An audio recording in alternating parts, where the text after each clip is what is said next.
Hello and welcome to the Authority of Love. I'm Greg Williams, and we're here for another Family Foundation Friday with our good friend David Walls. David, thanks for joining us. Greg, good to be with you. Now, as always, we've got plenty of stuff to talk about. We'll probably run out of time, but before I start and before we jump in, I want to wish everyone, because we're not going to do a Family Foundation Friday next week, David, right? Yeah. Because it's Thanksgiving weekend, and we want you to spend that time with your friends and family and loved ones, and we're going to be doing the same. Yeah. You going to be in Texas? I will be. Okay. So sorry about that, but I mean, no, that's great. Glad you get to go You're welcome visit to the come family. visit the great country of Texas anytime, I've Greg. been there a few times. I'd love to. There's certain parts of it I really love. So, but anyway, that's for another topic. Yeah. We got several things, and David, I want you to start.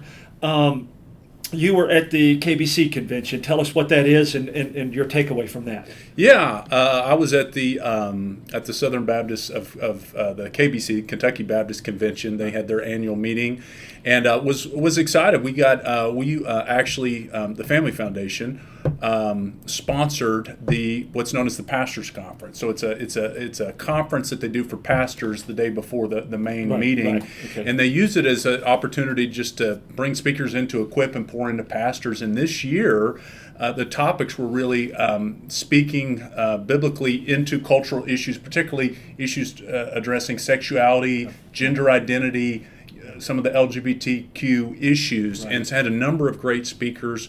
And we were thankful to just come alongside and help be a sponsor of that. We got to share, Baxter Boyd on my team, who's our Church Ambassador Network director, got to share in front of the whole group of pastors a little bit about the Church Ambassador Network. Nice. And continue to encourage folks to learn more about the Church Ambassador Network at our website at kentuckyfamily.org, and encourage your pastor to engage in that. But it was just a good time to be Do you feel good about the way they handled the issues? They took a biblical stance and a great job of that? Biblical stance on the issues. And it was just encouraging, to just hear how the Lord is moving through the KBC and their huge amount of churches across Kentucky, and see how the Lord is moving. So that was good. Yeah. Excellent. Well, we're going to circle back around. A little encouragement and challenge at the end regarding that same type of thing. But we've got something that's brewing here right in central Kentucky. And that's a light word for it. I'm using brewing as a light word. It's actually about ready to explode, I think. But there's a lot going on with that. And I'll just mention this. In Anderson County, right here, just 35 miles northeast of us, right here in Lexington, basically, Lawrenceburg, there's a major school issue that hits the legislature. It hits pro-family groups, churches, all kinds of things with the Briscoes. And I know we had Randy Adams on a 3 weeks ago, and Randy was a part of that. But a family in his church. Talk about the Briscoes. I forget, Greg, if Brad Briscoe and his family are members of Randy's church. They share it in his church. But they were, Brad's wife, I believe, worked at the school district. Of course, Randy told his story. He and his wife worked in the school district. And just to remind folks, Randy, took a strong stance against the KDE guidelines on pronouns, took a biblical stand on that. And leaving parents out. And he wanted to make sure parents were alerted. So this is the second time there's been a big, really deeply concerning issue that's been exposed in Anderson County. So what has happened now is Randy actually at his church, he allowed Brad to come share his story about what happened. And I encourage folks to go to the Family Foundation's. You can find this if you go to our Facebook page, or if you go directly to our YouTube page. We've got the video of Brad Briscoe sharing his testimony of what happened at the church. And to summarize, essentially what happened was their daughter, Brad's daughter, he and his wife's, was essentially groomed and targeted by a counselor that is really just an avowed LGBT advocate, and was doing a number of deeply, deeply concerning things behind the parents' that back. were against the law. I mean, that's become very clear. Yes. And again, we're not going to share the whole story. Encourage folks to go watch the video, but essentially it was facilitating a same-sex relationship behind their parents' back, and then further than that, literally trying to caused division in the family. Yeah. There was coaching on that. Coaching, trying to, false CPS reports filed, trying to encourage their child to cause strife at home and encouraging her to record it.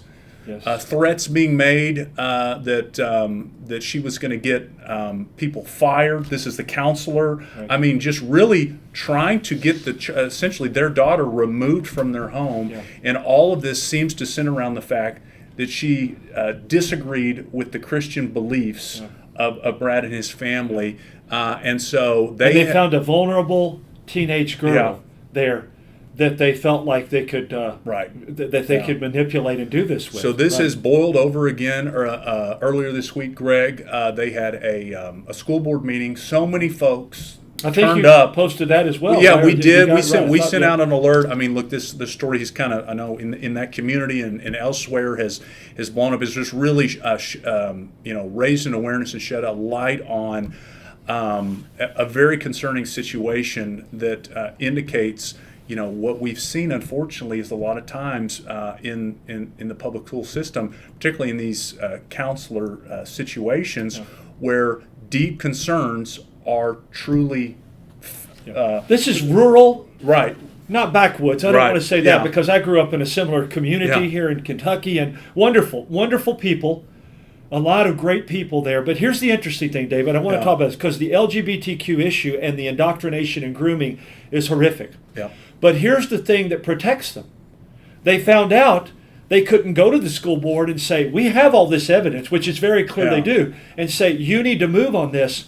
CARA was touted 20 some odd years ago here in Kentucky as restoring local control. Right. It's the very thing it took away, which Family Foundation stood up against that and said, you don't want this. Yeah. It sounds really good, but this is not what's going to happen. Right. Now we're seeing this. We're seeing it. Takes the control back to the state level, and I don't think they'll be able to wiggle out of this, but it's going to be harder. Yeah. And that's what communities and parents and school districts and people don't just listen to what they're saying. Look at what's happening once again. Right. So this is just another unfortunate situation where parental rights were subverted. Yes. Unbelievably. You've got a family targeted because of their Christian values. And you've got, serious concerns about direct communication happening, very inappropriate communication happening between school employees and students. And it's really continued to raise the awareness. Greg, you and I talked. We worked on, SB 150 that passed this last year. A big part of that had some parental rights in education, some different protections, but a lot of those protections dealt with curriculum and so forth. And so, look, I know legislators, a number of legislators have seen this situation, are extremely concerned. And I think this just reminds us once again that we've got more work to do to protect. I mean, there shouldn't be a scenario where a school counselor in any shape or form is not alone, not just going behind the parents' backs, but even engaging in these kinds of discussions on sexuality issues with students at all. Yeah. Our counselors should be there to help counsel students in academics, preparing them to, for taking the right class, making sure the character not development, character destruction. Right. Yeah. So, anyways, this situation is, ongoing. We're, continuing to encourage folks to pray for Brad and his family, and just another courageous example of someone that was willing to step forward. And I'm sure he's taken, a lot of personal heat. He's got a tremendous amount of support. Yes, he does. In the local community especially. Anytime you come out and make an issue like this of your school district, it's going to put, it's going to put you in the hot seat. Right. So be praying for him and his family. Be praying for the board that they would, to the extent that they're able to rectify this situation, to ensure, irrespective of what ends up happening next session in legislation, that they put policies in place that stop this kind of interactions. Or obviously there needs to be accountability directly. And it would be worthwhile for the legislature to revisit some of that. Absolutely. For sure. Say, this is bringing it to light, as you said, shedding the light. Here's another thing interesting. I know when the issue was when the daughter saw one of the latter texts that really blew this up. The dad asked her. This is a text from the counselor to the daughter. Ask her, why did you all of a sudden have a change of heart? She goes, I saw that they were way more about their agenda than caring about me. Right. Now that's a huge statement. Yeah. I mean, that's a huge statement from the dad to say they have no reason not to think that. So anyway, well, and it was really a recognition on the daughter's part. Absolutely. It was at that point where she realized, according to Brad's testimony, that this counselor was not looking out for her best interest, was really caught up in the LGBT agenda and was trying to destroy their family. The daughter stood up. I believe it was her that stood up with mom and dad at the board meeting when he spoke. So it was very good. A couple more things before we close out today. You guys, Family Foundation and many other groups have signed on to an amicus brief, bringing us back around to the abortion issue, right? Yes. The life issue with Iowa, I think it is, right? I know, Greg, we broke down and talked about some of the pro-life implications out of the election here in Kentucky.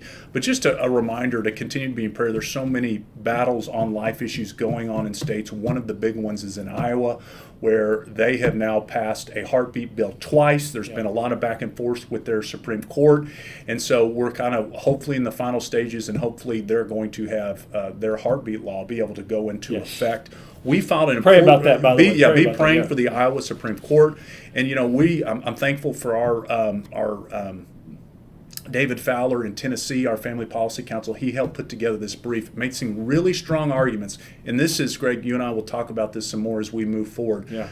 Recognizing that we've got to make the case that under the 14th Amendment, unborn babies in the womb, children in the womb, are already protected. They are persons. They were always understood to be persons going back to the common law. And so we need courts at the state level, at the federal level, to recognize that unborn life is worthy of protection and deserves equal protection under the law. And I'm going to take that a step further, David, because I think that's where the Lord would have us take it, and you'll agree with this, I know. That not just courts and legislators, we need to get pastors that quit being silent over this issue. The core foundational issue is life. That's the priority issue. And that baby was given life by God. Right. When you avoid that, you are stepping out of your role as a pastor and a preacher and a teacher to defend that which the Bible clearly talks about, and you are allowing your congregants to be deceived. Yep. That's why we're losing even after Roe v. Wade was overturned. Yeah. We've got to stand firm on this, David. The churches do. Being silent on the abortion issue is not an option. It's consent. We're seeing that. We're seeing that. I've got many that ask me about it, and they're confused because they're deceived. And they're willing to be deceived because we're not teaching on it. And we're going to be dealing with this issue more and more at the state level, at the local level, at the federal level, and we need the church to speak. I was reminded, I shared with our supporters, Greg, I know you know this quote, but Dietrich Bonhoeffer. Yes. Silence in the face of evil is evil itself. Yes. And for the sake of the unborn, every opportunity we have, we can't just not be silent. We have to speak boldly and proclaim the word of God. Exactly right. And so as we close, let's do this. Don't forget to pray for Israel and all involved in that. We need to pray for that. And I want to wish you, and I know David does too, have a blessed and a happy Thanksgiving with your family, your friends, and your loved ones from the Family Foundation and from Love and Lordship. We love you, and thank you for listening. Thanks always for your prayers. Thanks to the Lord, of course, over everything else. Have a great day, a great Thanksgiving week and day, and God bless in Christ. Now stay tuned for my friend Bill Reeser and Encounter coming right up, and then my good friend Greg Horn at 12:45, and Hope is here. Thanks again for joining us. David, you guys have a happy Thanksgiving as well. Same to you, Greg. In Texas. I know you'll have one there. So, All right. God bless. Happy Thanksgiving.